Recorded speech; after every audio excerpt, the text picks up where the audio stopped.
पहिली बातमी संभाजीराजे छत्रपती यांच्या एका दौऱ्यासंदर्भातली। कारण शिवरायांचं अरबी समुद्रातील स्मारक शोधण्यासाठी संभाजीराजे छत्रपती हे समुद्रात जाणार आहेत। पुण्याहून कार्यकर्त्यांसह ते मुंबईकडे रवाना होणार आहेत। शिवस्मारक अद्याप झालं नसल्याने संभाजीराजे छत्रपती यांच्या पक्षाने आता पाहणी आंदोलन हे आयोजित केले। 2016ला मोदींनी शिवस्मारकाचं जलपूजन केलं होतं असं संभाजीराजे यांचं म्हणणं आहे। 2016च्या पालिका निवडणुकीआधी जलपूजन करण्यात आलं होतं, त्याचं काय झालं हे पाहण्यासाठी जाणार आहोत असं संभाजीराजेंनी म्हटलंय। तर स्मारकावरून संभाजीराजेंचं उपहासात्मक आंदोलन हे पाहायला मिळतं। 2016ला पंतप्रधान नरेंद्र मोदीजी हे मुंबईला आले होते। छत्रपती शिवाजी महाराजांचं जे स्मारक आहे अरबी समुद्रात त्याचं जलपूजन करण्यासाठी तिथं खऱ्या अर्थाने काम झालं आहे का नाही हे शोध मोहीम आम्ही महाराष्ट्र स्वराज्य पक्षाच्या वतीनं की शिवाजी महाराजांचं स्मारक हे महाराष्ट्रात नसल्यामुळं पहिल्यांदा जर कोणी आवाज उठवला ते राजश्री छत्रपती शाहू महाराजांनी मुंबई महानगरपालिकेच्या समोर शिवाजी महाराजांचं स्मारक उभा राहावं ही त्यांची इच्छा होती। आपले प्रतिनिधी ज्ञानेश्वर चौतमल आपल्यासोबत जोडले गेलेले आहेत, त्यांच्याकडून अधिकचा तपशील जाणून घेऊया।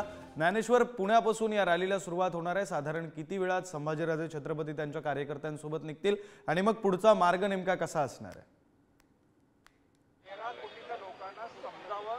बरोबर आहे। स्वराज्य भवन पुण्यातलं जे कार्यालय आहे इथून छत्रपती संभाजीराजे आणि त्यांच्यासोबतचे सगळे जे त्यांचे सहकारी आहेत ते मुंबईच्या दिशेने रवाना होणार आहेत। खरं तर आज ज्या पद्धतीने ही रॅली मुंबईला जाणार आहे ही शेकडो वाहनांची रॅली असेल। पुढे सगळ्यात इंटरेस्टिंग हे आहे की ते अरबी समुद्रामध्ये बोटीनं प्रवास करणार आहेत आणि बोटीतून ते पुढे अरबी समुद्रामध्ये ज्या ठिकाणी पंतप्रधान नरेंद्र मोदींच्या हस्ते या अरबी समुद्रामध्ये शिवस्मारकाचं जे पंतप्रधान नरेंद्र मोदींनी उद्घाटन केलेलं होतं ते या ठिकाणी आपण पाहतोय त्याचं जे अद्याप काम झालं नाही त्या सगळ्या संदर्भातली जी मोहीम आहे ते शोधायला ते या ठिकाणी जाणार आहेत। आपण पाहतोय की या सगळ्या दरम्यानच्या प्रवासाला विरोध होताना पाहायला मिळतोय। आपण संभाजीराजेंना विचारूयात, आता धमक्या येत आहेत बोटीतल्या लोकांना, बोट मालकांना, प्रवासाला देखील अडवलं जात आहे, बॅनरही फाडले होते, तुम्ही तुमच्या भूमिकेवर ठाम आहात? मला आश्चर्य वाटायला लागलेलं आहे। इतकं दुर्दैव आहे महाराष्ट्राच्या दृष्टिकोनातून। त्या गरीब व्यावसायिक जे आहेत बोटवाले त्यांची काय चूक आहे? आम्ही शिवाजी महाराजांचं स्मारक कुठं आहे हे बघायला आम्ही जायचं नाही का? पण त्या बोटवाल्यांना एक लाईन आहे, ह्या लाईनच्या पलीकडे तुम्ही जायचं नसेल, त्या लाईनच्या आम्ही पलीकडे जाणारच नाही आहोत। मग त्यांच्यावर कशा दडपशाही? दडपशाही ही तुम्ही हे भाजपचं सरकार आहे आणि म्हणून तुम्ही जर यांना बोटीत बसवलं तर तुमचं आम्ही परवानगी रद्द करू हे नाही चालणार। महाराज असली हुकुमशाही, दडपशाही, मोगलशाही नाही चालणार आमच्या बरोबर असली। पण काय चुकीचं करतोय मी, मला सांगा ना, काय चुकीचं स्वराज्य पक्ष करतोय? काही चुकीचं नाही। 2016ला पंतप्रधानांच्या हस्ते जलपूजन झालं, अरबी समुद्रात एक स्मारक व्हावं म्हणून, म्हणजे शिवाजी महाराजांना साजे तसं स्मारक व्हावं। गडकोट किल्ल्यांच्यासाठी तुम्ही काही करत नाही, हे करायला आम्ही कौतुक केलं त्यावेळी, पण 8 वर्षात काही झालेलं नाहीये। मग तो प्रश्न विचारायला आम्ही जायचं नाही का मुंबईत? आम्ही जायचं नाही का बोटीत? आणि ह्यात नियम काय मोडतोय आम्ही जरा सांगा? यात कायदा काय हातात घेतोय सांगा? काहीच नाहीये। आमचा अधिकार आणि आम्ही विचारायला निघालोय, बोटीत बसून एक पर्यटक जसा जातो तसं आम्ही निघालोय, बस। बरोबर। तुम्ही थेट मोदींना आव्हान देता या निमित्तानं, ज्यांनी ज्या प्रकल्पाचं भूमिपूजन केलं, उद्घाटन केलं, ते काम पूर्ण झालं। पंतप्रधान मोदीजींनी सांगावं, हा त्यांच्यापर्यंत जर भाजपच्या मंडळीने हा विषय पोहोचवला तर मी काय चुकीचं बोलत असेल तर नरेंद्र मोदीजींनी सांगावं, मी थांबतो। आणि त्यांनी बरोबर आहे म्हटलं तर दिवसभराचं कसं शेड्यूल असणार आहे? म्हणजे तुम्ही आता निघताय, पुढे प्रवास कसा? नाही, आता निघालो, मुंबईला निघालोय। मुंबईत जे आम्ही तिकीट काढलेलेच आहे आणि जेवढं अलाउड आहे तेवढं आम्ही बघून येणार आणि मग दुर्बीण बघणार आणि समुद्रात जाणार तुम्ही? काही झालं पण झालं पाहिजे ना, पण काय चुकीचं करतोय सांगा ना? मी काय दडपशाही करायला लागलो का? मग त्या व्यावसायिक लोकांना का तुम्ही त्रास द्यायला लागलेला आहे? त्यांची काही चूक आहे?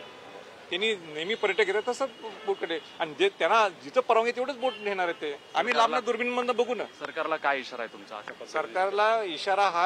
सरकारला इशारापेक्षा मला 13 कोटी महाराष्ट्रातल्या लोकांना दाखवून द्यायचं आहे की शिवाजी महाराजांचं स्मारक एक साजे तसं स्मारक हे मुंबईत होत होतं। गडकोट किल्ल्यांसाठी काम यांनी काही केलं नसलं तरी एक अरबी समुद्रात एक आयकॉन म्हणून एक तयार होणार होता आणि त्यावेळी मी कौतुक केलं होतं आणि आज 8 वर्षात काही झालं नाही हे महाराष्ट्राच्या लोकांना दाखवायचं.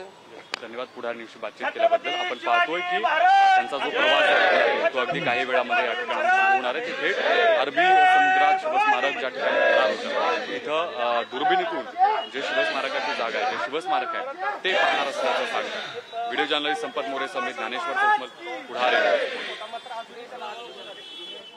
तर संभाजीराजे छत्रपती यांनी हे जे आरोप केलेले आहेत बोटीचे जे मालक आहेत त्यांना धमकावलं जातंय, व्यावसायिकांना धमकावलं जातंय, त्या संदर्भातली ऑडिओ क्लिप नेमकी काय आपण ती ऑडिओ क्लिप सुद्धा पाहूया. जाधव साहेब. हा बोला की. ते आम्हाला भरपूर प्रेशर येत आहे कारण तुम्ही बोटी सगळ्यांना बंद करायला सांगितले, एक बोट चालवायला सांगितले.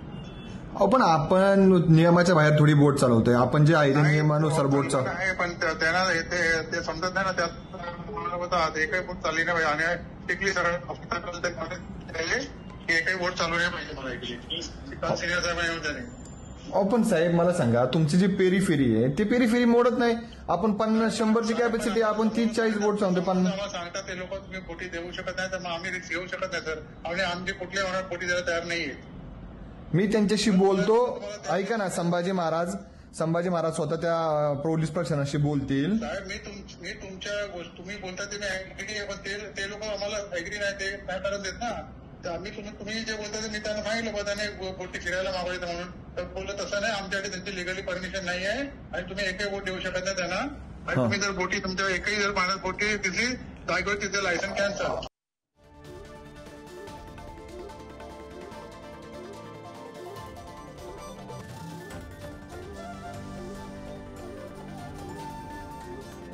पोलिसांनी बोटवाल्यांना धंदा बंद करण्याच्या धमक्या दिल्याचा आरोप केला जातोय. धनंजय जाधवांची बोटवाल्यांसोबतची कथित ऑडिओ क्लिप ही व्हायरल झालेली. पुढारी न्यूज या ऑडिओ क्लिपची सत्यता प्रमाणित करत नाही हे लक्षात घेण्यासारखं. तर धनंजय जाधव हे स्वराज्य पक्षाचे प्रवक्ते आहेत, सोबतच ते राज्य पातळीवरचे पदाधिकारी सुद्धा आहेत. पोलिसांनी दबाव आणल्यानं बोटीचं बुकिंग रद्द झाल्याचा आरोप केला जातोय. समुद्रातील आंदोलन होऊ नये म्हणून पोलिसांच्या दबावाचा आरोप हा आता स्वराज्य पक्षाकडून केला जातो.